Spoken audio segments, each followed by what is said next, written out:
A purple edit is a bit of a niche phrase, but it's used to describe when someone is noticeably underutilized, either in screen time or plot relevance, compared to their peers in a competition show. It comes from Survivor, coined after one Purple Kelly, and while Tree isn't totally invisible in TPOT, I think he certainly gets done dirty, and literally turns purple by the end of his run. He started out in a great spot, standing as a well-liked guy in BFB in early TPOT, but as time went on, his potential to make a super deep run was uprooted by a lack of relevance and barrage of danger. His life in the game was extended by a rally of fans, but even with passionate support, he still wasn't able to escape his recent, well, not that recent anymore, elimination. So what went wrong? Was there a path forward for Tree? And if there was, how could he have been better utilized during his run? I'll do my best to answer all those questions as we go through his whole journey, because this is the rise and fall of Tree in TPOT. Tree, Tree, or Wispy Woods for any Kirby fans, isn't too notable before BFB, cause while I like his goofy armless design, he doesn't get any moments to show a personality on account of not doing well in BFDI's debut vote or BFDIA's join vote. Even if we went out of release order for some reason and talked about modern BFDIA, his evergreen ass doesn't get any lines when the LOLers are hosting, which makes BFB1 our clear starting spot. Now he's got a totally revamped look, but what really matters is his introduction, where he leaves a strong first impression. He stands out as distinctly grounded, carrying a level head and being friendly, while not being afraid to call people out with some snark. I mean, he does so in his introduction, where he mogs Lai by leafing her in the dust, and he calls out Four's nonsense before the first challenge gets introduced. He just has an eye-catching attitude, even in a sea of 64 mostly new characters, and I think Tree's personality is one that's easy to find relatable or endearing. The accent probably helps too, shout out to any Australian viewers, but let's not get too distracted cause we gotta talk about how Tree's team is a nice positive for him too. Now I just talked about the OG Death Pact in my bottle vid, so I'll try not to repeat myself too much, but while she was put in a riskier position as a goofy character on a pretty balanced team, Tree gets the benefits of having a reeled-in personality. Not only can he bounce off those eccentric characters, like Bottle, Remote, or Pillow, but they'd also be far more likely to get eliminated before him, just based on how Vote to Eliminate usually goes. Hell, he doesn't even need someone goofy to have a fun dynamic, because in these first 4 episodes, he takes a sort of leadership role, and gets time to jive with Black Hole and later Pen, as the 3 of them cruise through the first trio of challenges. Episode 4 isn't a walk in the park though, and the friction between this crew shows us more of Tree's mindset with how he has a touch of an ego. He calls out Pen for wanting to use Black Hole as a crutch to win the challenge, saying, "A true winner does his research," before doing the exact same thing once that research points towards Black Hole. It's not all that serious, like most things in BFB, but even so, Tree's shown to be very confident in himself and the choices he makes for his team. This is good when he tries to push Death Pact in the right direction, but it's a trait of Tree that becomes a bit contentious when he shows it a bit differently in TPOT, but we'll get there when we get there. We still have plenty of BFB, starting with how Death Pact ends up losing in this episode, and this vote is easy peasy for Tree. He may be 4th safe, getting more votes than Pen, Pillow, and Remote, but his numbers are super close to them, and nowhere near the chopping block. Needless to say, I don't think he'd be in any danger if his team lost once, or even twice more, but they in fact don't lose anymore, which completely nullifies the slightest bit of worry that Tree would be axed anytime soon. In fact, part of the reason why they don't lose anymore is because of Tree pulling his weight. In BFB 6, he tells his team to shut their eyes to dodge the twinkle. In BFB 11, he gets Pi recovered so she can get those 500 steps. And in BFB 12, he's a stealth god. and goes completely undetected while impersonating Spongy, guaranteeing Team Ice Cube's loss, even if Taco didn't totally blow her cover. Now, being good at challenges doesn't automatically make you a good character, but on a team that definitely struggles to get content in mid to late BFB, Tree putting in the work for Death Pact while keeping his stern, yet cool personality makes him continue to be one of their standout members. He already works as the team's comedic straight man, so Tree getting these important moments that lead his team to victory makes him even easier to latch onto than he already was. Had BFB not split, I think he would have been primed for a storyline too, namely one involving team leadership between Tree and Black Hole that's hinted at in the Emerald Saga. You see, after the team takes a detour into the forest, while trying to rescue Pillow after 4 eats her like a midnight snack, Tree wants to focus on escaping, while Black Hole is in no rush. It isn't directly challenge related, since Tree just wants to dip out and go outside, but I think it shows that a divide of Tree wanting to lead the team versus Black Hole taking the reins could have totally grown into something bigger. It wouldn't just be a rehash of Golf Ball and 8 Ball's fight either, since Tree and Black Hole are friends and both care about their teammates for sure more than the Balls do. So we could instead get a friendly rivalry, a la Pen and Needle, between them on Death Pact that could have been super easy to build up to from BFB 15. Keyword there is could, because after 4 snatches them out of the forest, the split throws a wrench in any Tree and Black Hole ideas. We got no time for anything major to happen with Tree, because after some convincing by 2, he leaves BFB to join TPOT. So yeah, despite my lamenting of what could have been, Tree is pretty good in BFB. His fun and snide personality allows for fun banter, and his leading position on the team keeps him relevant throughout the whole season. And if I was judging these 8 based on BFB alone, I'd say Tree is my second favorite on the team, and I don't think I'm alone in that positive opinion of him either. Tree placed 20th on the BFB popularity poll, which is pretty damn good, and a way better showing than every other character I've made a solo video on. But unlike those solo cases, TPOT doesn't mark a spot of improvement for Tree. That isn't to say his character is completely destroyed, but he starts to suffer from a slow erosion of the solid baseline that BFB established for him. So with that grim fate looming, we're still starting out TPOT on a positive note. Sure, the story is going to end with elimination, but that doesn't change how TPOT 1 and 2 aren't too shabby for Tree. He chooses to stay loyal to the pact with Black Hole, Remote, and Pi, who are then joined by Fanny, Lightning, and Marker to make Death Pact again. This is a real iconic crew, and right away Tree shows some initiative by trying to call Lightning back with a megaphone after he flies the gun and gets stuck on the roof. It's like a soft relaunch of his prevalence on the team, despite Remote taking the lead this time around.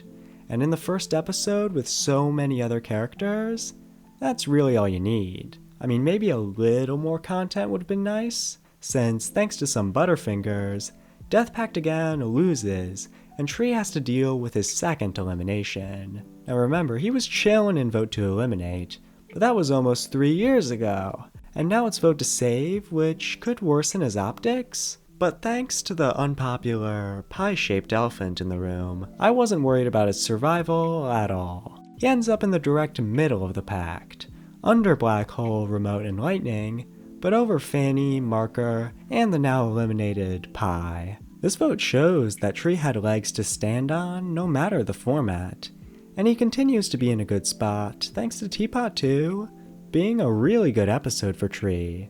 I like how after suggesting they ask Cloudy to help find Remote's battery, that Tree immediately clocks him on his BS of not knowing where it is, along with how he secretly wants more appreciation for stealing blocks and building the team's stack when everyone else is too distracted to care. He's still trying to get used to this new version of Death Pact, so he isn't trying to be a full leader just yet, but still wants to be validated for his effort in taking the challenge seriously.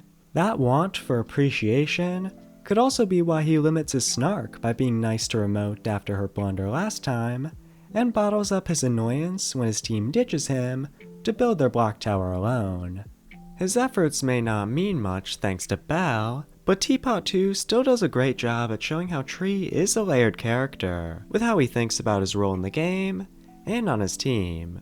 It's good stuff that gets you excited for what Tree will do next, which is what makes the patch of episodes for Tree from TPOT 3 to 6 sorta disappointing by comparison. Again, I don't think his character is assassinated or anything, but you can tell that the writers started to build up towards the Death Pact conflict here, and that Tree wasn't considered an essential piece of that puzzle despite totally having the potential to be important. We start in TPOT 3, where after seeing the blocks rack up a huge kill count, he hits a dramatic pose and declares that they should be way more focused on preventing death instead of the challenge.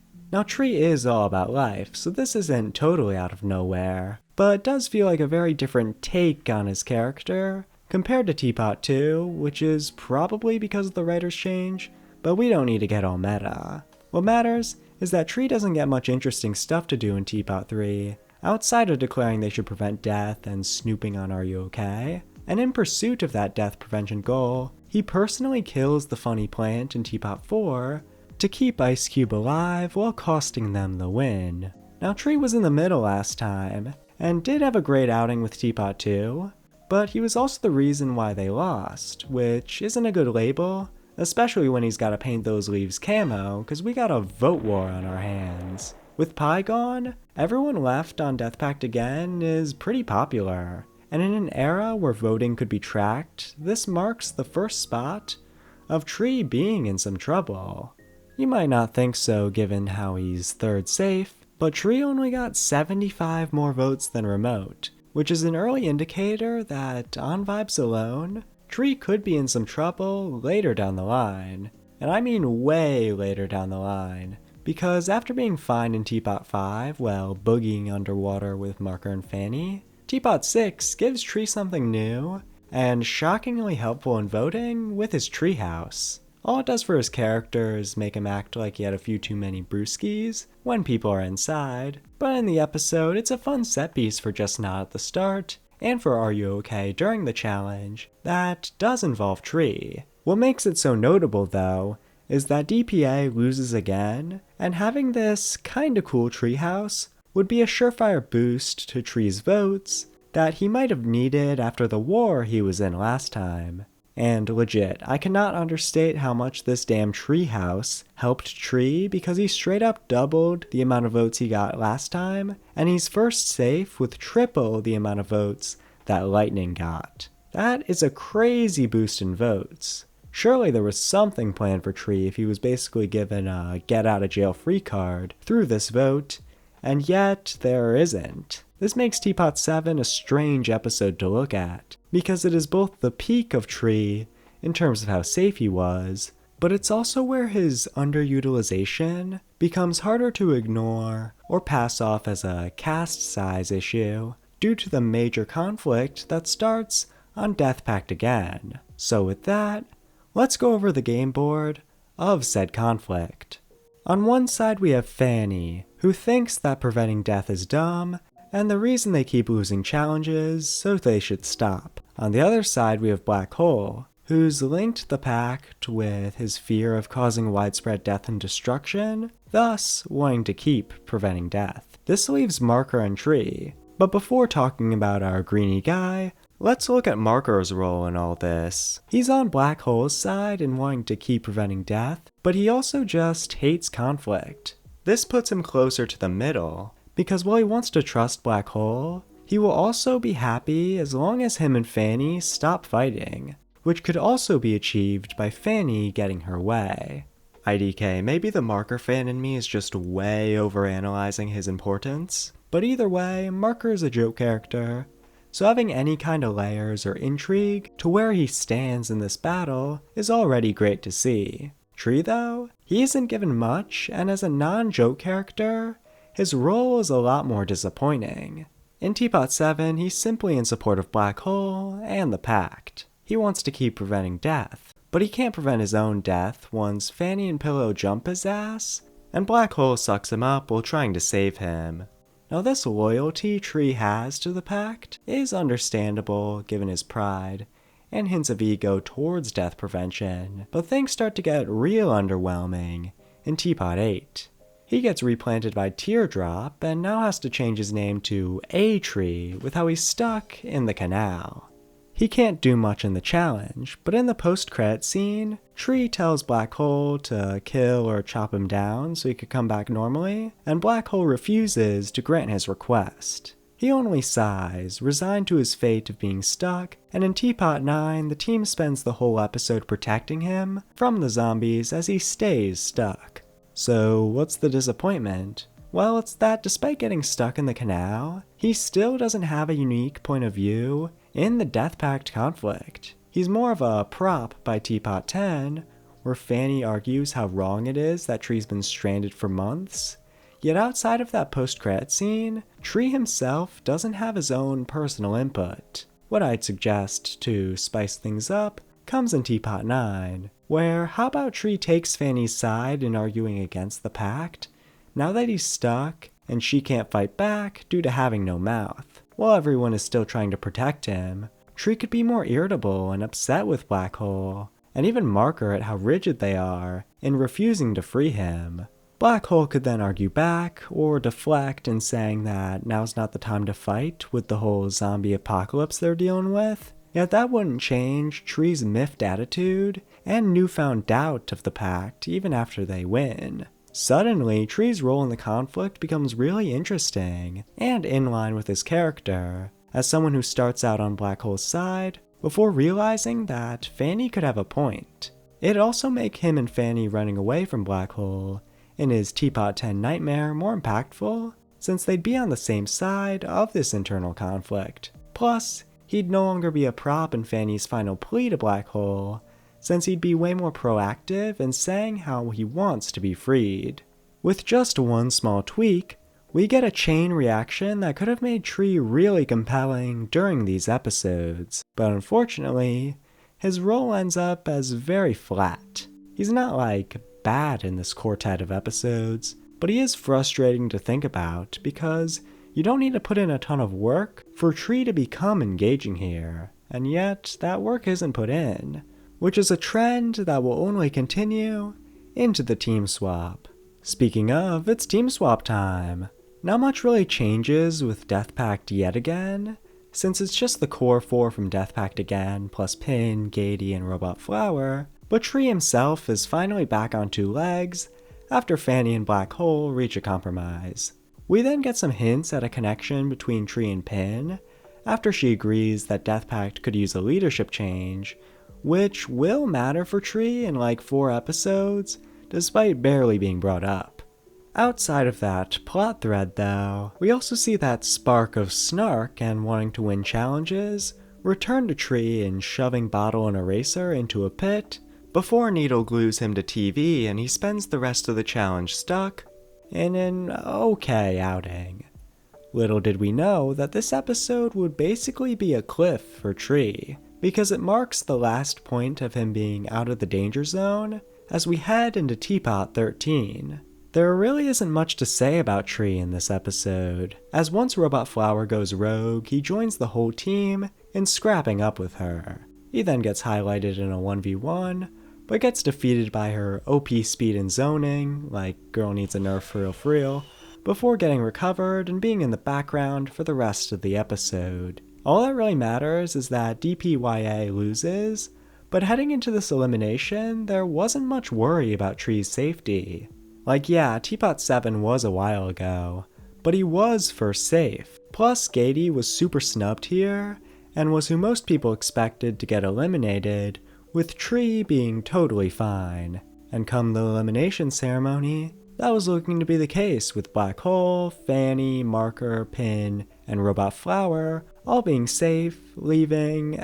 hey, wait a minute, Tree's in the bottom too! Granted, he is decently above Gady, who was indeed eliminated, but this served as a wake-up call, an oh shit moment for a lot of people who remembered how much they liked Tree. He may have not gotten much to do in a while, honestly, but the simple fact that people enjoyed his personality, his voice, and his current dynamics with Black Hole, Fanny, and Marker as the Death Pact Core 4 started a wave of support for Tree.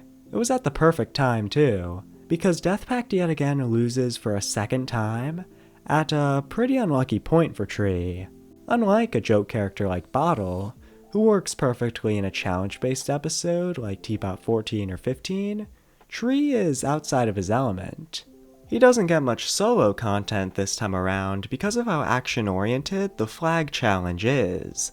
Had people not pushed for Tree's survival, he could have been in big danger once again, but now all the support he was getting was making him seen as in the clear yet again. It also helps that Robot Flower's arc ended, and she was already in the bottom 3 last elimination, making her the expected boot, and sure enough, she was eliminated in TPOT 15. What's more surprising is that despite all the momentum Tree had, with how he got 6,000 more votes than last time, he was in the bottom 2 for a second time, meaning that he'd probably need to finally get some individual content if he were to survive another elimination. That's not what happens though, cause not only is TPOT 15 another challenge-based episode, barring the pencil drama, but Death Pact yet again loses for a third time in a row. I mean, with 4 teams, there's bound to be one that goes on a losing streak, but with how much risk Tree had been in, this almost felt like the writers had an evil master plan to eliminate Tree because this was kinda ridiculous. All he really gets for personal content in TPOT 15 is feeling himself after getting a fresh trim, acting like he got the cleanest cut of all time, which certainly isn't enough to convince someone to vote for Tree who didn't already. Now there was still a lot of support behind him after being in the bottom 2 for a second time, but this time around I personally thought that Tree was donezo. He was only 100 or so votes behind Marker, but him turning green was surely going to boost his numbers, and I didn't think Tree would have the pull to get more votes than Pin. In fact, a lot of people thought that Pin was going to be safe, which ended up creating a shift in attitude towards Tree once TPOT 16 was released. We open with the ceremony where Black Hole is safe with a crazy high amount of votes, Fanny is then second safe, followed by Marker, leaving Pin, and for the third time in a row, Tree in the bottom 2. Both of them are stressing out, but with 15,529 votes, Tree clutches up, and Pin is eliminated. She's sad to go, but Tree cheers her up and says she was totally a great teammate, which feels a little forced given how they barely interacted, but even so, as thanks, she gives Tree the special token she got back in TPOT 2 before getting warped away. Now unlike before, where Tree surviving elimination was met with a ton of hype, things weren't as kind this time around. There were still plenty of people happy he survived, but now the weight of Gady, Robot Flower, and especially Pin's eliminations were too heavy for Tree's branches, and there were now a notable amount of people saying that he should have gotten eliminated. Now, some of the hate was the typical blaming of Tree for simply surviving over those 3, but others were arguing that Tree had been coasting, and not doing nearly enough to justify surviving in place of characters like Gady or Pin, who had more interesting stuff going on. Note that this argument is just a reskin of people being mad that he survived over someone else, and that I personally don't agree with it since, not gonna lie, I was fine with Tree surviving despite betting against him. But how about we try to understand the source of this anger? Think about everything Tree has done in TPOT so far. He had a strong start in moments where his personality shines, but the show itself has refused to give Tree anything major compared to his Death Pact peers, making the backlash against him at least expected, even though I still think that hating one character just for surviving over another is pretty dumb. I mean, maybe Tree could finally get something major with how TPOT 16 has less action, but he somehow still gets shafted. Things start out well and good with Tree and Marker trying to create trust with Team 2 and searching for the best place to hide, but then Grassy falls into his dome and starts to pilot him like Chrome to lose on purpose for the rest of the episode. Now I really like the comedy here, and the montage of Grass Tree failing to sabotage Marker is gold, But this is Grass Tree we're talking about. Tree himself isn't why these scenes are so good, making this episode another whatever one for Tree, despite finally having the breathing room to gain a more interesting part to play.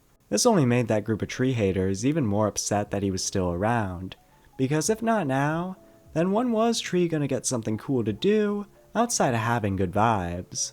Well, TPOT 17 actually does give Tree something new. It's an episode that both finally gives him some tangible story potential, while also being very divisive for his character, and it all stems from his beef with my goat TV. Before we get there though, Tree's actually pretty important in the opening of the episode, as his Butterfingers return and he gets some fun banter with Marker as they try to get the coin back. You know, I've talked about the both of them as a pair a few times now, so I should say that they work really well as friends, because you could tell that Tree respects and cares about Marker even in moments where he gets irritated by him.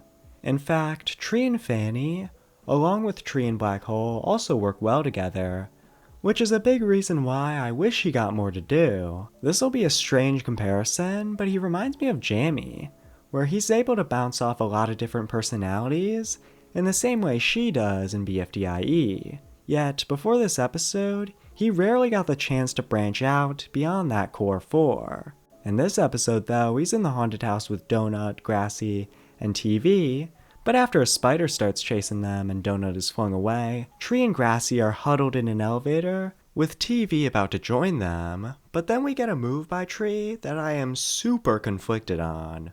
Sorry, TV. I've been told I have to prioritize life. But I am a life too, right?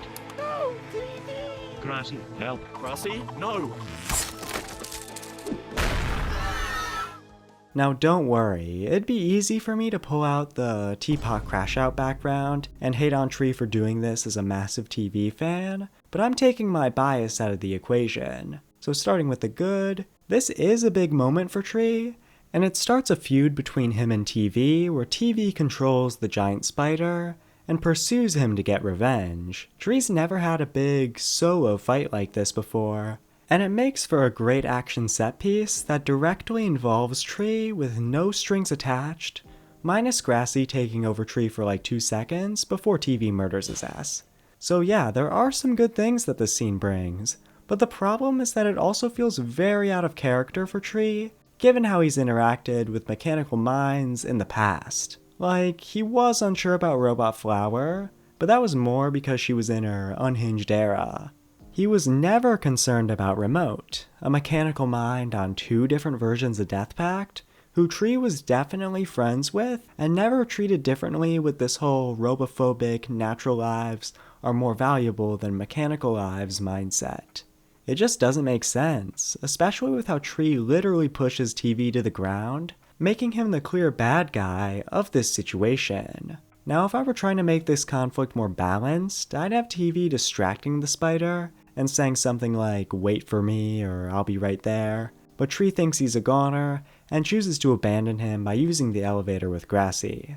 This still makes Tree come off as a bit of an asshole, but it's not majorly out of character anymore, and it makes Tree's decision and TV's anger about getting abandoned a slightly grayer situation, rather than one where Tree is 1000% in the wrong. So I guess my thoughts on this moment are that it's kinda interesting, but overall I don't like it for Tree's character. I'm also not a fan of him ditching a limbless Donut after leaving the haunted house, but he at least tries to improve his karma by giving Marker the token because he's his friend, and Tree can't trust himself with those #Butterfingers. So wow, that was a lot on TPOT 17. Some good, some bad, but at least something more for Tree than he had gotten in a real long time. Genuinely, I think that a Tree and TV rivalry could have been really fun, but sadly nothing comes of it as we head into both TV's funeral and Tree's Twilight episode. We open with said funeral, which is started by Tree being considerate, wanting a distraction for the people scared by the chaos outside, where TV gets eliminated. This basically kills any chance of their beef getting built upon, which is a real bummer, much like how Tree feels bummed after getting zapped by the Rift's lightning, causing him to get purpled.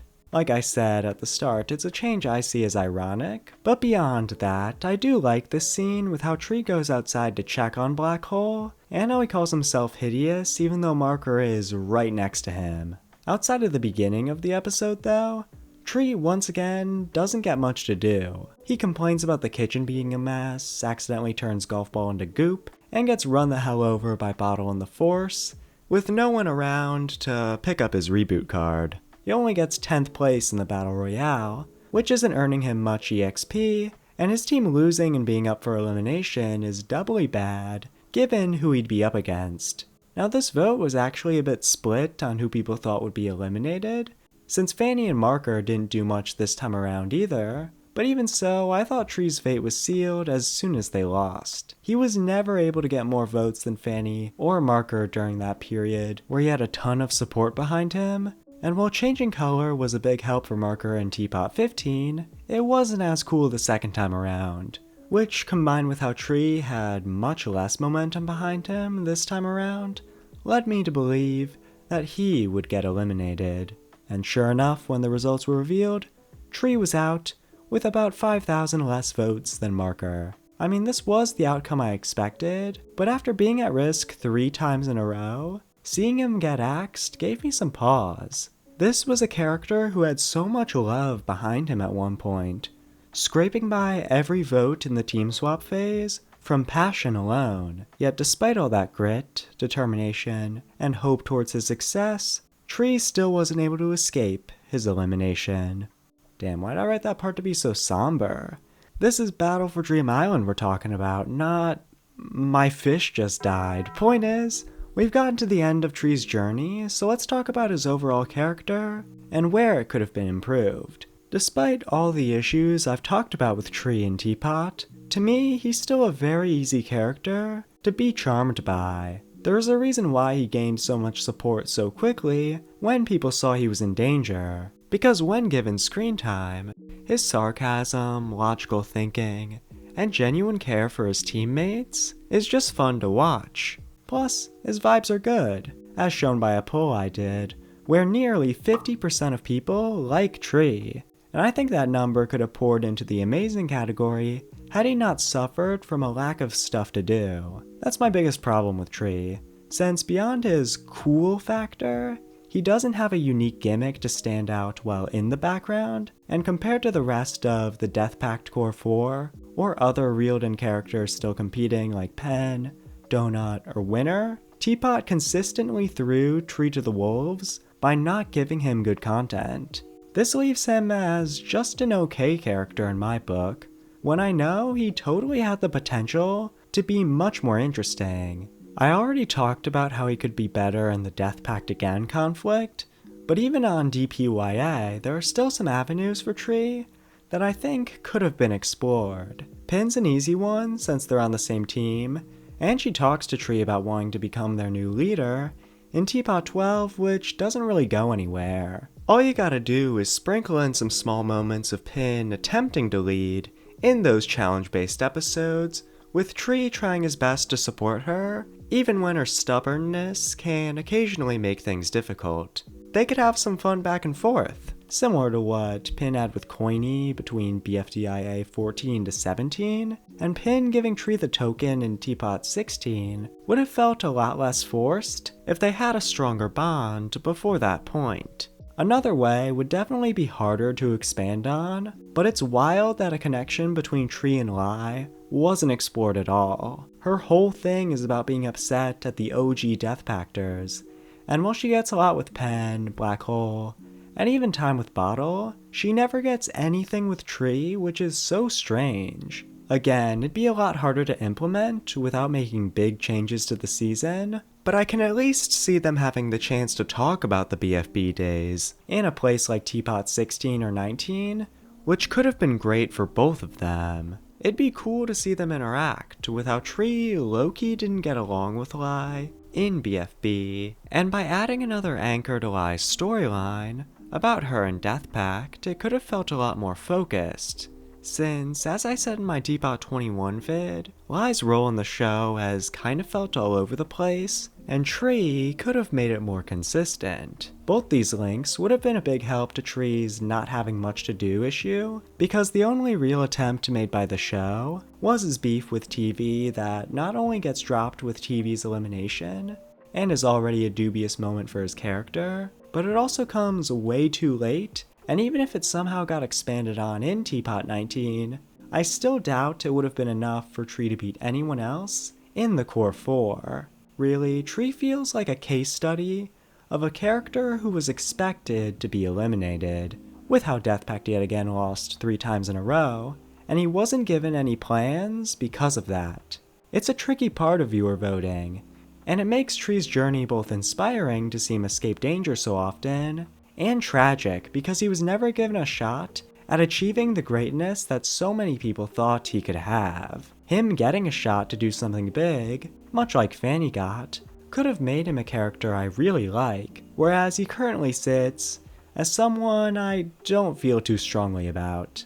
Regardless of my opinion on Tree though, I hope that, like with TV and Bottle, who got no screen time with the other eliminated characters in TPOT 22, Tree gets to have a great send-off. He deserves respect for making it through so many close calls, and here's hoping that sometime in the future, Tree will get his time in the sun. That's all I gotta say. If you haven't, please subscribe, like, hype, share, hit that bell, comment if you have any thoughts, and thank you for watching.